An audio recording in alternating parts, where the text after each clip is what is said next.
So, Joe, welcome to the show. Thank you so much for being here. Introduce yourself to everybody. Hi, I am Joe Scalone. I work at Yubico.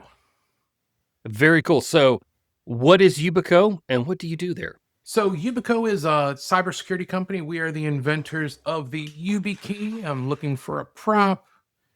Here we Okay. go. I'll talk about this in a moment. We're also the inventor of Passkeys. What I do there is hmm I'm a senior solutions architect. I've been in both the office of the CTO and now in the business development team. Very cool. So, it sounds like you have been doing this for a while and you've had your I hands on a have. lot of projects. Yes.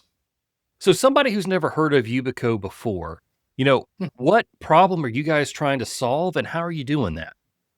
So we are trying to make the internet a safer place, and we've been doing that since 2007. It started when our founders saw a need to get rid of passwords, really, is what it comes down to. If you look at most of the cybercrime out there, it's a phishing attack or it's an account hmm takeover attack. Yeah. They're all based back to a password was stolen, lost, bought, and traded on the dark web. With a passkey, you don't have a password anymore. hmm Then with our solution is a physical passkey, you unplug it. This is the only place it is. hmm So you've got the ultimate control and the ultimate level of security on it. Right. So, unless somebody has your passkey, they're not getting into your accounts. Correct. Okay. So for kind of like the folks who are out there who are, really just trying to struggle to make unique passwords, what's the difference between a password and a pass key? I know the terminology is challenging. They're too close. I admit it. I wasn't part of the FIDO Alliance, which is the group that now manages the passkey. So a passkey is a certificate based credential. Okay. You don't need a password for it. It's all stored either on your device and synced to the cloud or stored in hardware, whether it's on your phone, PC, or on a security key. Okay. You need a PIN to unlock it, but pins are stored in the device or hmm it's attached to the passkey. It's not something that can be stolen like a password can. Right. So is like the advantage of using a pass key really no one else can take it from you unless they physically take it from you. Is that the big advantage? Correct. It's physically take it Okay. and then get your pin out of you. And honestly, Mm, if somebody is in front of me and demanding my YubiKey pin, I probably have bigger problems. very true. Very true. So yeah, so that's what I've been intrigued by is that, I feel like, we've had passwords forever. But like, I keep reading that passwords are on their way out. Here you're kind of saying the same thing. So will one day we not have passwords anymore? Hopefully, I mean, it's going to take a long time. I mean, we've been using passwords, I believe it's since 1963. Can you think of anything else really in tech that we've been using daily since 1963? Yeah. Yeah, that's not it's not the same for sure. Yeah. Right. And yes, passwords can get longer, but that just makes it harder. Now, Mhm. the downside with this moving to passkeys is not everything supports them yet. And this is all part of that True. transition. In the Right. meantime, use a password manager Mhm. and then unlock the password manager with passkey. Okay. So, in your opinion, because you've been doing this for a long time, how much longer do you think the traditional password has, and when do you think it's going to finally be phased out? There will always be systems that need a password, Mm, and true. people are resistant to change. You know this as well as I do. Yeah. People are going to keep doing what they're doing until the risk is too great to continue to do that. Okay. And you'll see specific industries that there'll be some form of regulation that will require it, where the Mhm. risk gets shifted. A great example of that is how, with our debit cards, we've moved to tap and go, or even Mhm. before that, it was chip, before it was swipe. The Mhm. big push was moving the requirements and the risk isn't the word I'm looking for, the responsibility for who's paying out fraud Oh from yeah. the Yeah. banks to the Mhm. businesses. And then the businesses will try to move it to the consumer whenever possible. So The businesses said, wait a minute, we need a more secure way. Mhm. Let's move to chip. And then chip readers came in, and it's like, okay, well, let's go to tap and go. And I'm sure there's going to be something else after that. Yeah. And in some Yeah. places, it's all biometrics based, which isn't Sure. necessarily much safer. Right. I have I've seen this happen in the medical field. Like even when I go to my doctor, Mhm. who, not at a big fancy hospital or anything, just his normal practice, he carries around a little swipe card, and when he wants to log into the computer in the room, he taps in, and there's no typing of a password. It's like, here's this physical Mhm. thing I'm going to use to unlock this computer, and we're going.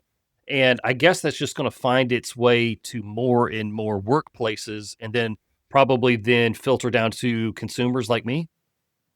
Absolutely. Obviously, I use YubiKeys in the house. I use Mhm. it to unlock my front door and Oh, get wow. in. I also have a fingerprint or a face biometric scan to get in through my front door.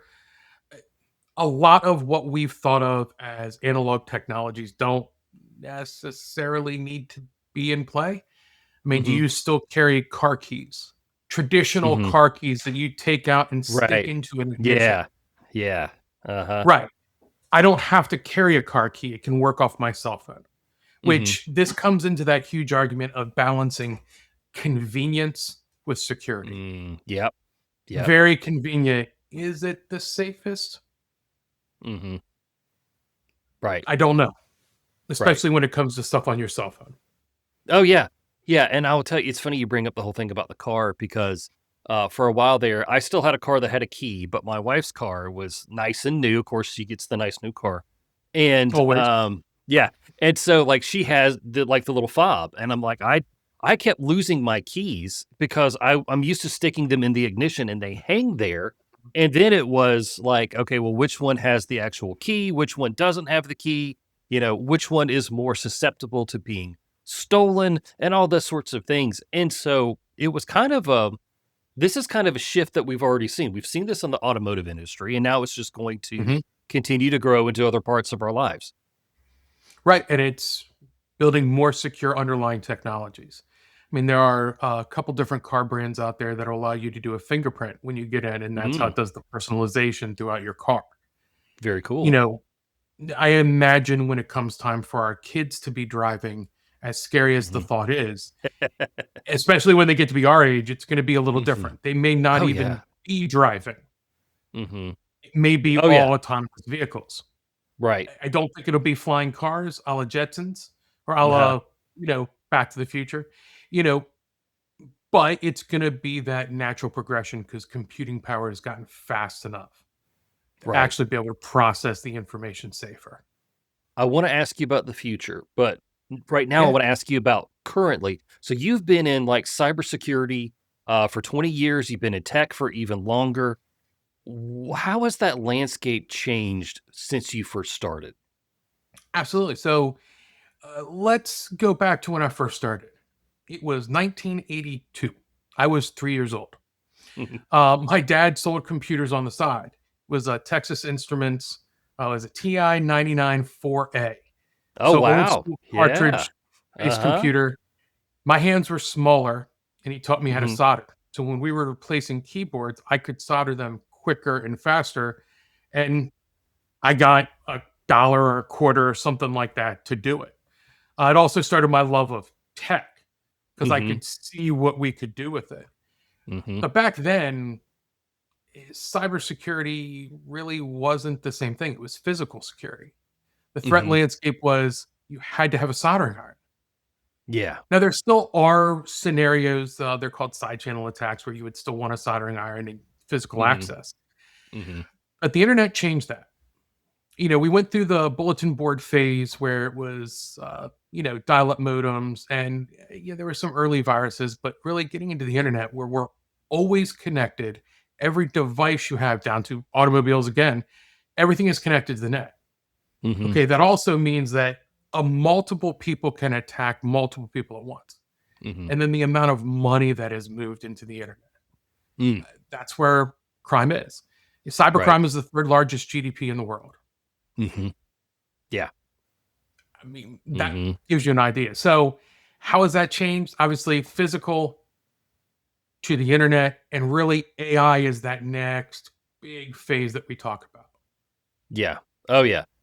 I did a podcast interview earlier this week, and I said, it felt like as a parent, we had just gotten a hold of how to like protect our kids online and what we Mhm. needed to do. And then along came AI and just blew everything up.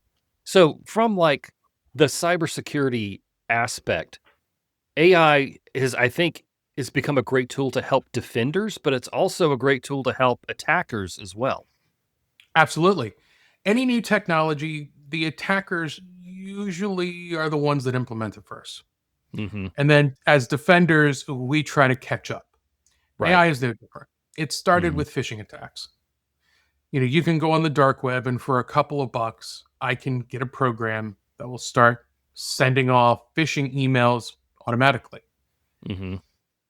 And it works. Yeah. You can put variability in the emails so it actually looks like a human is typing from, Nigeria and asking for $1 bazillion from you. Right. We can either use AI to defend or really kind of go behind that because in most cases they're trying to get a hold of your computer or an account. Mhm, With a passkey, they no longer have the ability of getting control of your account. mhm. Yeah, yeah, yeah, it That's the goes way back to that around that. physical thing. Yeah. Yeah, and I think that's what makes this an interesting concept. It's, somebody could get into my computer, somebody could get into my phone, but unless they have that physical key, almost like the actual like, your house key to get in the front door, they're not going to be able to get your stuff. So it seems like almost like there's an I don't necessarily want to call this analog, but it's almost like there's an analog part of a very digital security world. Absolutely. And really, if you think about it, sometimes having something in your hands physically really is the best element of security. Mhm, Yes, computers are wonderful. The internet is wonderful. I mean, we've made our careers off of it. mhm, Whether it's the tech we're using now to VR, AR, AI, anything, awesome stuff. mhm. But some people like to sit down with a book, and that's Yeah, okay. Some yeah. people need to touch grass every now and again. That's okay. Uh-huh. In security, maybe it's good to just lock your door. It's Mhm. still a physical bolt in a lot of places. Yep. This is no different than that house key. Mhm. Right. And, there's a lot of people who have with their accounts and securing them, they'll do if they do two-factor authentication, I'm very proud of them for doing that because a lot of people don't even wanna take that step. So am But I. they'll yeah, but, they'll say like, "Oh, well, I get this two-factor, authentication, and then I get a text message on my phone, and I just plug that number in." Is is that enough, or is do we really just need to have, like, the physical key? So it depends. Enough is a tough word to say because it depends on the individual. It comes down to risk versus convenience. Obviously, everybody in my family, well, everybody but my youngest daughter has a YubiKey. Mhm. She doesn't know where her shoes are half the time, so having a key on hand is a little challenging. Got it. But when my wife is ordering a pizza, pulling out a YubiKey is probably a little excessive. Mhm, I'm not worried if my local pizza place's app gets compromised. mhm. I hate to say it like that. If it No, I does, get it. Yeah. great. Mhm. Yet our 401k, our bank account, Mm. Mhm. there's a little more risk to that. Right. Stuff at work, more risk there. So I'm going to protect that as strongly as possible. Right. So it's like having you have priorities for where you put Mhm. your strongest assets and all that sort of stuff, which is good. So this kind of leads me to my next question. For families, what do we need to be doing to protect our shared accounts like Netflix or Steam or like even school Mhm. logins? What does the average family need to be doing right now? So it depends. Netflix, I can tell you what we do in our household. It's the, hey, dad, I'm logging into Netflix. What is the code right now? Mhm. Okay. And it means that one, Yes, we have two-factor set up. I've got it on an authenticator app because I'm pretty sure that's the strongest you can do. Mhm. Also, the idea of handing my kids my key and hoping that I get it back in a timely manner, not always going to happen. You Sure. understand. But it's also another way to have oversight. Hey, Mhm. I will gladly Mhm. give this to you. Did you get your homework done? Your chores Yeah. done? Yeah. Stuff like that. Now, when it comes to school accounts, this is where it gets tricky. Some schools don't allow you to even change the basic password. Yeah. That's weird. It's real weird. Mhm. And I think there's a lot that really schools, especially K through 12, needs to do to really kind of modernize. But I also don't blame them. They're Mhm. overworked and underfunded. Oh, yeah. Yeah. If the choice is focusing on building up cybersecurity or teaching our kids and making sure everybody's safe, uh, ask me for help. I'll be happy to help on the cybersecurity front, as most parents will and most companies will. You guys worry about teaching, Mhm. things like that. Other accounts, Roblox, you can actually use a passkey. Mhm. That's actually one of the ones where my kids use their YubiKey to get into their Roblox account. Cool. So one of the things that I heard you saying with this whole Netflix thing is your kids are coming to you to ask for permission to log on to Netflix, which is good, which means they're not doing it like on their own. Not to say that they are going to watch something that you don't want them to watch, but you still know that they're kids, they're going to make mistakes, and you at least need to be aware when they're accessing content like that. So this is kind of an added bonus. To a point. So the way I kind of deal with that with my kids is different per kid Hmm. in a lot of Sure. ways. I've been told multiple times I give my kids too much access, Hmm. but I'm a trust but verify kind of guy. The best access and the best tool that I've given them is time. Let's talk about what's online. If they Mm-hmm. see something or do something online that they feel is questionable, I got a policy in the house. You won't get in trouble if you come and talk to me about it. Very Let's sit cool. down, let's look. And if it's something that really needs to be addressed, I can block it at the firewall level in the house. I can block it at the device level. I can send emails off to companies like Roblox or different websites online just to let people know outside of my control and then follow up with my kids is like, yeah, probably not where we want to go. I like how you're talking about fostering communication between you and your children when something inevitably goes wrong online, whether or not it was intentional by them or not, because that's a Mhm. huge thing, right? Yeah. And think of it as a lot of people say children shouldn't be on tech. Hmm. When your kids turn 16 and they get the keys to the car, are you going to practice with them beforehand? Yep. Last time Yeah. I checked, we all use tech all day long. Would you Hmm. rather give your kids a leg up on it or have them start from scratch the second they're no longer in your control with no guardrails, no Right. conversations, and being afraid of it? Hmm. You're kind of Hmm. setting them at a disadvantage, especially with when you get into higher education, everything is on a computer. Oh yeah. A lot of places don't even do textbooks. Hmm. It's on an iPad, it's on a computer of some sort. So I'm very big on letting them learn. They're gonna make mistakes. There are very few things that they can do that I can't fix one way or another or talk to them about. Right. That being said, there's certain content that's a no go. Hmm. I know I won't be able to block all of it because my kids are smart and will find a way around it if they really want to find it, the same way that you and I did as kids, Hmm. or anybody listening really did as kids. We all Right. found ways to do what our parents didn't want. This is just that same thing. Right. It's all that attacker and defender mindset, kind of all Mhm. over again. But it's a family thing or whatever. You made a great point about you want to teach your kids to be ready for the internet and be ready for tech, just like you would teach them for driving. And I think that's Mhm. a great way to look at it.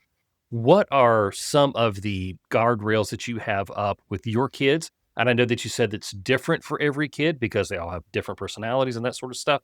Just kind of give me an idea of the theory of keeping your kids safe online. Sure. So the first big one is conversation. We sit down and we talk about everything. And I give my kids an option. Do you want to talk like adults on this one, or do you want to talk like, kids? Do you want me to filter? And certain stuff, obviously, I'm going to filter anyway. Sure. Yeah.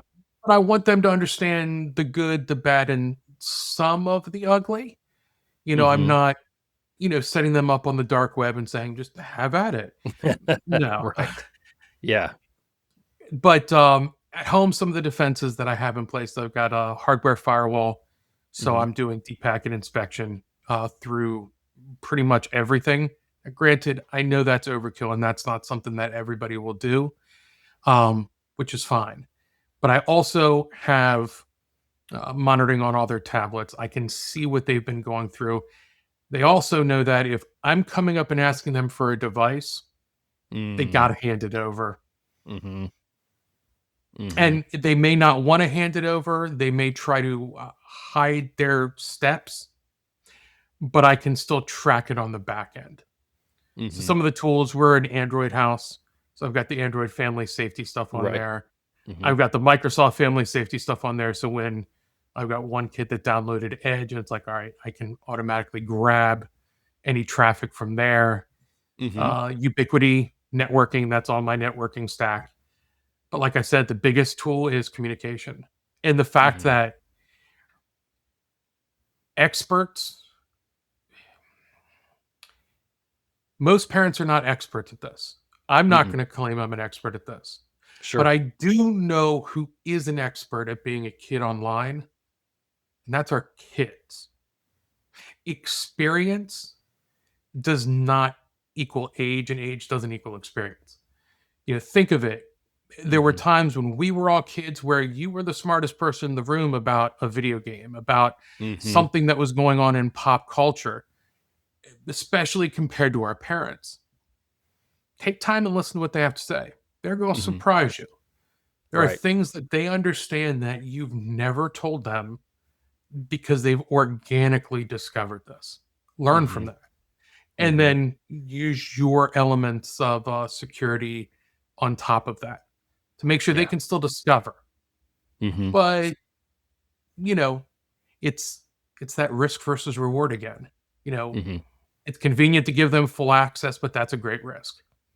All right, so Discord has made kind of waves on the internet right now, kind of pushing everybody down to a teen account and saying you can get adult access for stuff if you turn over a government ID or if we can scan your face and verify your age. What's your thoughts on that? So this is the beginning of something called digital identities. Mhm. This is the next step really in identity evolution.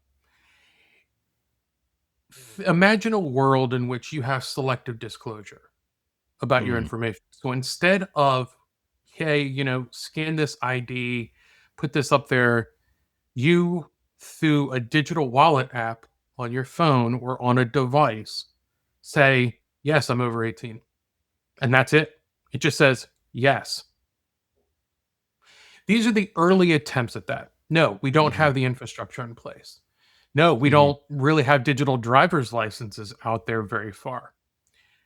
But this is coming. This is how our kids will interact in a lot of ways. So when it comes down to the identity verification and the age estimation, Mhm. this is kind of the best technology that we have at the point to help protect. Do I like it? Probably. I Mhm. mean, I feel two sided. I want the internet to Mhm. be free and safe for everyone. Right. Putting guardrails up like that, not my favorite, but we don't have anything better to Mhm. protect people. And that's needed. So, like, help me out because I feel I'll go ahead and tell you. Just like if we were having a debate, you are positive, you are pro age estimation, and all of this stuff. Mhm. I feel uncomfortable giving my face over to a company or a third party because I'm concerned that everything that I type is going to be tied back to my government ID or my face. Is that a Mhm. valid concern? Yes. Yeah. Simply. Legally, can they do that? Of course not. Mhm. But where have we heard that before? Right. And that's Right. the thing is regulation and oversight needs to catch up to this. Mhm. You Mhm. know, whether it's 23andMe selling all your DNA data because they were Yeah. going out of business, which they swore they would never do, Mhm. but now it's out there. Uh, Mhm. you know, it's things like that where technically when you're giving your face over, Mhm. they're supposed to use it for estimation and then it's supposed to go away. Right. But is there oversight, at least domestically, for that? Yeah. And I say No. domestically because the rules are very different in Europe and legally Yes. they have to get rid of that data. Correct. Yes. Great point. Yeah, Mhm. And and in so some states as well. yeah, in some states. And it's really, you know, like I understand, hey, this is a way to try to make sure that, a 7-year-old kid isn't gonna get into a Discord server he shouldn't be in. Because that is unfortunately happening. We know that it does. Absolutely. And so, like, I appreciate it as a parent of saying, "Okay, well, this is definitely a way to keep that from happening because it was too easy before." But, just I see I see the more data that we hand over to third parties that can be breached in some sort of incident as being just real concerning. And you're talking about like we need legislation to catch up, we need technology to catch up. In your opinion, how long before you think we have to verify our age or use a digital ID just to get into basic everyday stuff? Domestically, maybe 10 years, 10, Okay. 15 years. Hopefully quicker, Hmm. honestly, um, because the way digital ID is being architected, it's very decentralized. So there's Hmm. certain aspects of it that are government backed, like your birth certificate, your driver's license. Hmm. But you are the holder of your identity, and then you selectively disclose what you're giving out. Now, once that data is collected by companies, yes, they can talk together and re-put all that together. But they're doing that now. Hmm. You know, that's the whole you're Yeah. talking about something at home, and then that's the next thing you see online as an advertisement. There Mhm, was a great article in the New York Times looking at location data, and this mhm, was 10 years ago now. They were mhm. able to track a couple individuals to what Yeah, gym they were, what home, where they worked, stuff like that. That's going to keep happening until there is a reason financially for people not to do it. yeah.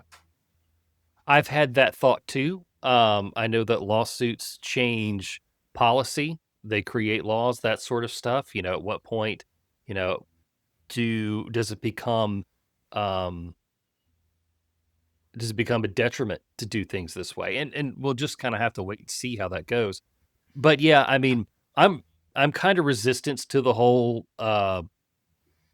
digital ID thing. I know it's convenient and I know it's for a good purpose, but I'm just one of those people that I always look at the other side of the coin and I'm just like, I don't know how I feel about this?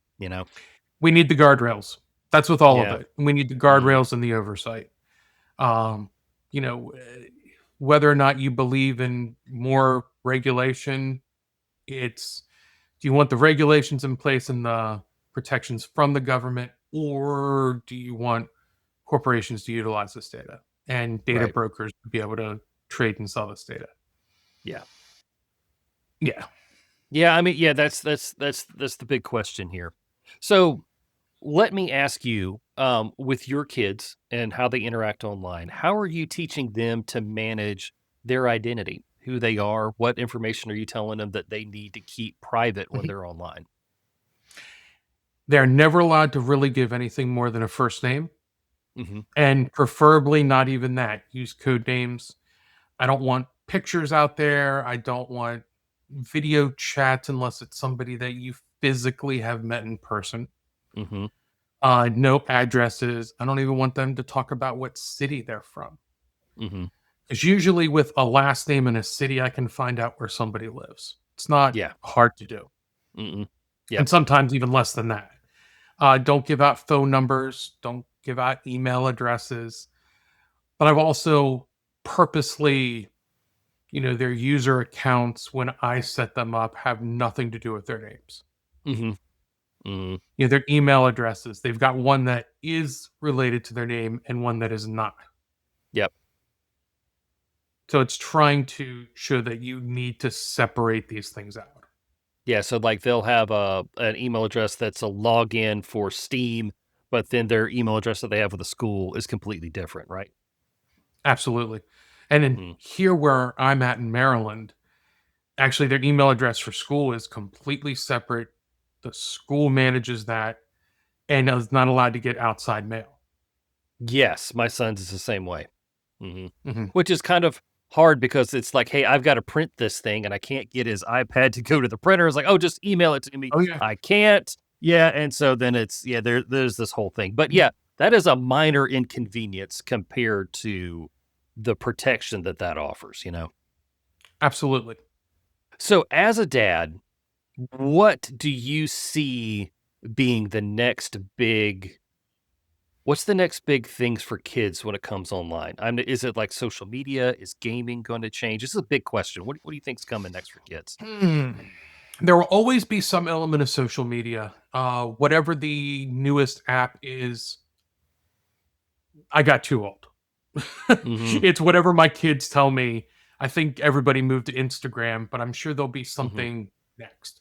Right. Um, the way I look at it is, what has Meta bought this time? Because they seem to stay Mm. pretty close to what really is the most popular one, and then they try to buy it out.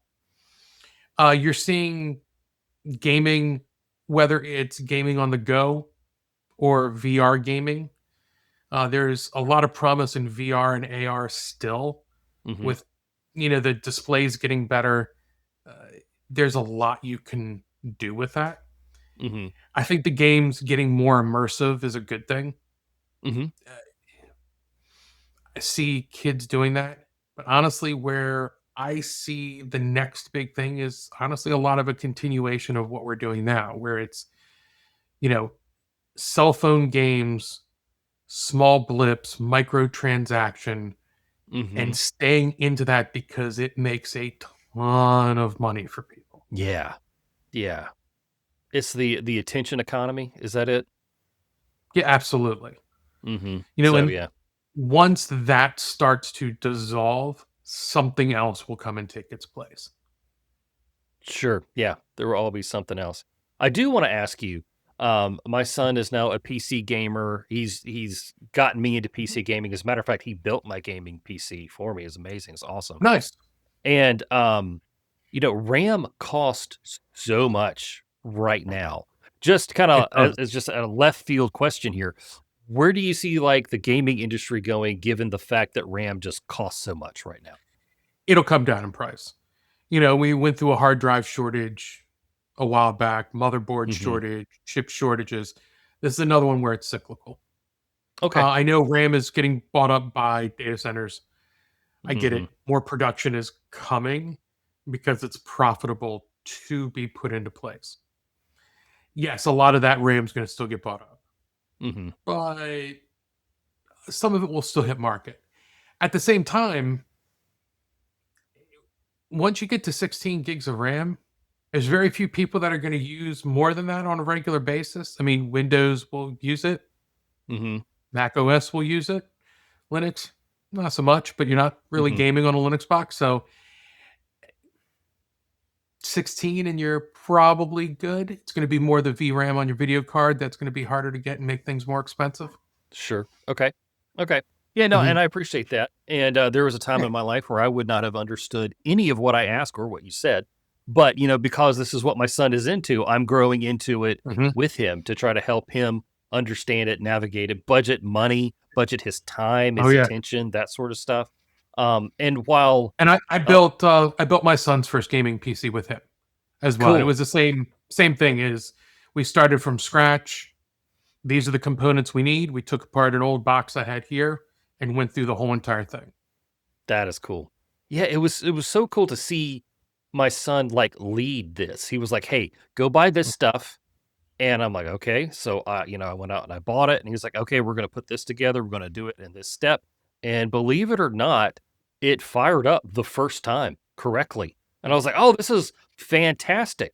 And so it was just a great experience for he and I to kind of like take this technology and build it and have this bonding moment. And while a lot of people will say that technology for kids is bad, here it's actually a really good example. And like it is with, your son, you built this PC together. That's a good bonding experience. Absolutely. And whether it's building physical hardware, building an app, getting Hmm. the build boxes, Yeah. I do that with my kids as well. The Crunch Labs boxes, Yeah. Yeah. the Uh-huh. Mark Rober boxes, those things are awesome. Hmm. But it's showing the utilitarianism of tech. You Hmm. can build a little robot relatively easily at home. You can also use that robot to teach the basics of programming very Hmm. easily at home and discover all of this together and have fun with it, or do it all through Lego. I mean, there's a Yeah. lot of cool Uh-huh. different Lego, platforms out there that can help you learn programming as well. Hmm. I saw there is some sort of AI program out there that you can dump a bunch of Lego bricks on the carpet Mhm. and it will show you, oh, you could build this out of what you have here. And that blew my mind. As somebody who's been Lego since the 80s, that blew my mind. Absolutely. There's a lot of cool stuff you can do with Lego. Hmm. Cool. And again, it's just you're building and you're creating, but you're doing it in a digital form. And that is where our society is going, as we have been talking about today. Absolutely. Yeah. So, all right, I do want to ask you a question. Going back to passwords, for somebody Mhm. who has password 1234 exclamation point, why is that not safe anymore? Within about 3 seconds of using password cracker, I'm into your account. Okay, 3 seconds. And that's on not being in front of your computer, that is being remote. I found out you know, what site you were going to on the dark web for a couple pennies. I was able to brute force into it. Mm-hmm. It's it's surprisingly quick and Mm-hmm. surprisingly cheap to do. I mean, there are Yeah. people that are spinning up, uh, stuff in AWS to do it temporarily, Mm-hmm. spending less than $5, and here's 1,000 accounts that are unlocked. Yeah. And just wait, quantum computing will be the next big thing, Mm-hmm. and that's all encryption as you know it is Yeah. instantaneous, unless it's quantum resistant. Right. Yeah. Yeah. Mhm. That's crazy. So one last thing here for you. What is, in your opinion, the most overrated security advice today? The kids should not be on tech. Like I Yeah. said before, you got to work with them, and work hand in hand. Mm-hmm. Yes, allow them to discover, but be there with them. Mm-hmm. You know, talk. Words are still important in this world. Use them. Mm-hmm. Absolutely. That human connection between a parent and a child is still very, very important and very valuable. Mhm. Absolutely. Also, I mean, that's the way that connection is how the kids get more time online. Very true. Very Yes. true. All right. Well, Joe, thank you so much for your time. Where can we find out more about you and Yubico? So for me, I am off of most social media, as you can imagine, except for LinkedIn. You can Okay. definitely find me on there. Um, and then for Yubico, just yubico.com. Very cool, man. Well, Joe, man, I appreciate what you're doing. I appreciate the problems Mhm. that you're solving and the fact that you're a dad and you are just pouring into your kids, trying to help them to be better digital citizens, man. I really appreciate you. Hey, I appreciate you, Andy, everything you're doing.